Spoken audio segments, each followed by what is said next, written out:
Hello and welcome to this week's history video brought to you by the Clinton Public Library. Today's topic is the Clinton Paving and Building Brick Company and its impact on our local history. It's warming up outside and I know that when I decide to do some landscaping around my house, I'm going to find these bricks buried everywhere. So without further ado, let's read about the company that produced them. This article is from the Daily Clintonian dated Thursday, July 17, 1975. It is titled, Paving Brick Company Had Impact on Clinton's History by Oldtimer. No history of Clinton would be complete without at least brief mention of the Clinton Paving Brick Company. Organized in the 1890s by the late J.W. Robb, Clinton industrialist, financier, and philanthropist, the brick company gave employment to a couple of dozen workers or more until about the mid-1920s, when a disastrous fire one evening burned down the mill building. A report of the Indiana State Geologist for the year 1904 has the following mention to make about what was known in Clinton as the Brickyard. 1½ miles northwest of Clinton, the Clinton Paving Brick Company erected in 1893 a large factory for the manufacture of vitrified brick from the shales of the vicinity. The principal deposit of shale used lies 100 yards south of their plant. The clay deposit is 30 feet thick and lies upon a vein of coal 1½ feet thick.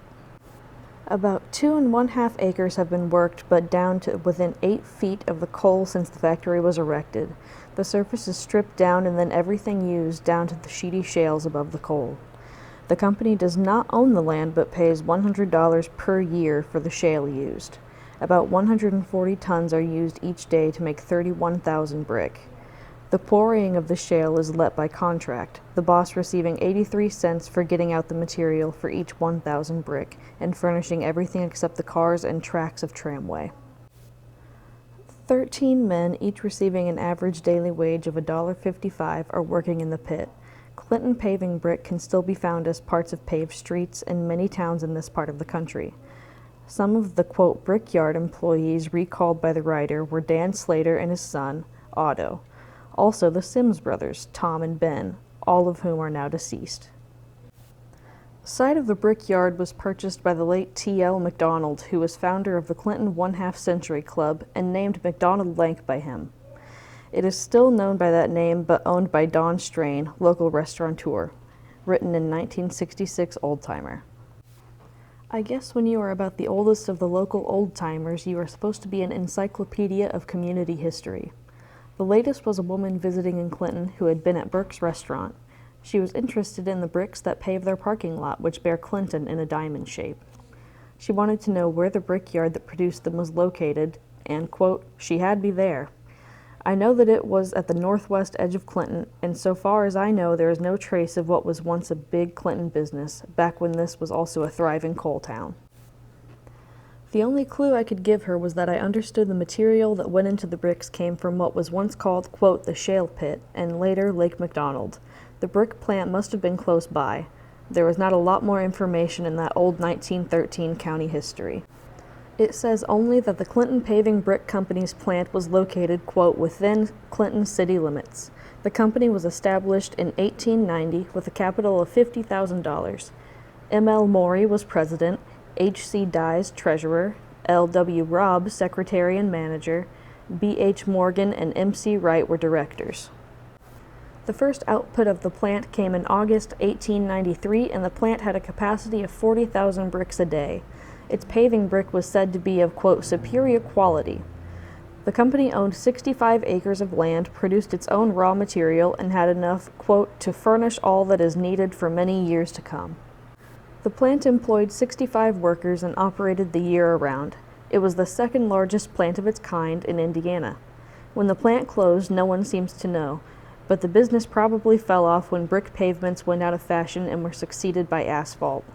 But today, one may find reminders of what was once a large local industry in bricks carrying the Clinton in a diamond shape.